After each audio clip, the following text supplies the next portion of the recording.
រៀបសួរតើអស់លោកអ្នកកំពុងមានចម្ងល់ទៅលើនីតិវិធីនៃការធ្វើដំណើរចូលចេញច្រកទ្វារព្រំដែនអន្តរជាតិនៃព្រះរាជាណាចក្រកម្ពុជាពិតមែនទេដូច្នេះយើងខ្ញុំសូមគោរពបង្ហាញជូនអំពីនីតិវិធីនៃការធ្វើដំណើរចូលចេញច្រកទ្វារព្រំដែនអន្តរជាតិនៃព្រះរាជាណាចក្រកម្ពុជាឲ្យបានត្រឹមត្រូវនិងប្រកបដោយសុវត្ថិភាពការបានយល់ដឹងអំពីការធ្វើដំណើរឆ្លងកាត់ច្រកទ្វារព្រំដែនឲ្យបានត្រឹមត្រូវពិតជាមានសារៈសំខាន់សម្រាប់បុគ្គលគ្រប់រូបដែលកំពុងមានបំណងធ្វើដំណើរឆ្លងកាត់ព្រំដែន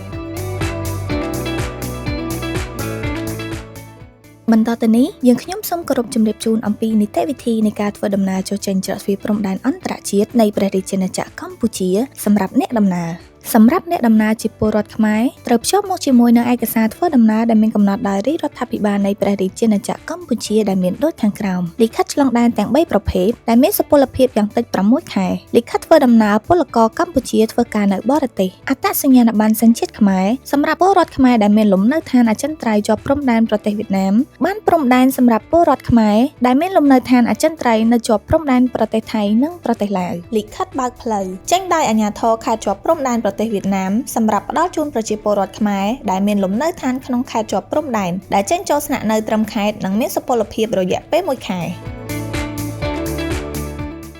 សម្រាប់អ្នកដំណើរបរទេសត្រូវភ្ជាប់មកជាមួយនឹងឯកសារធ្វើដំណើរដូចជាលិខិតឆ្លងដែនទាំង3ប្រភេទដែលនៅមានសុពលភាពយ៉ាងតិច6ខែនិងទិដ្ឋាការចូលព្រះរាជាណាចក្រកម្ពុជាចំពោះប្រទេសមិនមានកិច្ចព្រមព្រៀងលើកលែងទិដ្ឋាការឯកសារធ្វើដំណើរដែលចេញដោយអាជ្ញាធរបរទេសនិងទទួលស្គាល់ដោយក្រសួងការបរទេសនិងសហប្រតិបត្តិការអន្តរជាតិរបស់ព្រះរាជាណាចក្រកម្ពុជាលិខិតបើកផ្លូវដែលចេញដោយអាជ្ញាធរខេត្តជាប់ព្រំដែនសម្រាប់ផ្ដល់ជូនប្រជាពលរដ្ឋវៀតណាមដែលធ្វើដំណើរចូលចេញមកកាន់ខេត្តជាប់ព្រំដែននៃព្រះរាជាណាចក្រកម្ពុជាដែលមានរយៈពេលស្នាក់នៅ1ខែនិងប្រើប្រាស់បានតែ1ដងគត់បានព្រំដែនចេញដោយសមត្ថកិច្ចខេត្តជាប់ព្រំដែនសម្រាប់អ្នករស់នៅជាប់តំបន់ព្រំដែនប្រទេសថៃនិងប្រទេសឡាវលិខិតធ្វើដំណើរសម្រាប់ជនបរទេសចេញដោយអាជ្ញាធរប្រទេសថៃសម្រាប់ផ្ដល់ជូនជនបរទេសដែលមិនមានសញ្ជាតិឬហៅថា stateless ដែលរស់នៅប្រទេសថៃ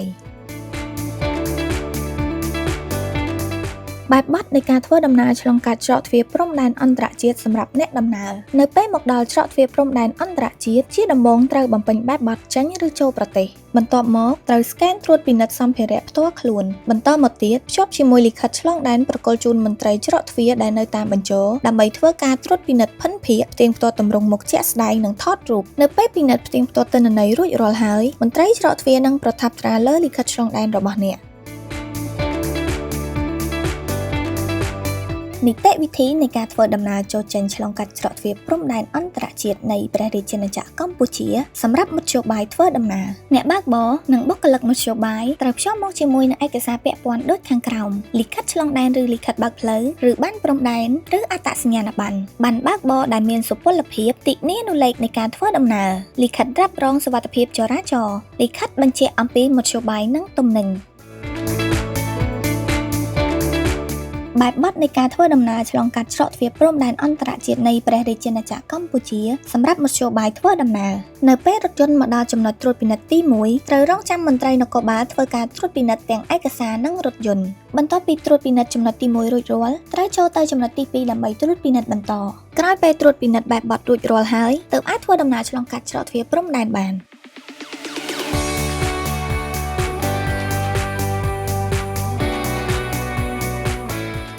រាល់ការជូនដំណឹងផ្សេងៗក៏នគរបាលច្រកទ្វារព្រំដែនអន្តរជាតិធ្វើការផ្សព្វផ្សាយដូចជាការបិទខិត្តប័ណ្ណផ្សព្វផ្សាយនិងតាមរយៈបណ្ដាញទំនាក់ទំនងសង្គមខ្ញុំមានអារម្មណ៍សប្បាយរីករាយបងដោយសារខ្ញុំឃើញបងមន្ត្រីដែលបម្រើខាងនៅទីនេះពួកគាត់ផ្ដល់ពាក្យកក់ក្ដៅដល់ប្រជាពលរដ្ឋដែលជាភ្ញៀវជាតិនិងភ្ញៀវអន្តរជាតិការបំពេញការងារពួកគាត់គឺអត់មានទាមទារប្រាក់កម្រៃអីពីពួកខ្ញុំដែលជាប្រជាពលរដ្ឋពាក់ព័ន្ធទៅលើសភាពការរួមនៅក្នុង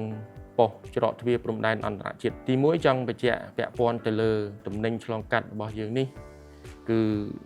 យើងមានទំនិញចេញចូលជាលក្ខណៈតំបន់ផ្ដោះប្ដូរបាទបន្លែសាច់ត្រីនេះសូមឲ្យមេត្តាធ្វើយ៉ាងណាពិនិត្យឲ្យបានត្រឹមត្រូវសហការជាមួយនឹងខាងសមត្ថកិច្ចគយរបស់យើងទី2គឺយើងមានការឆ្លងកាត់គឺទំនិញជាលក្ខណៈពងផែ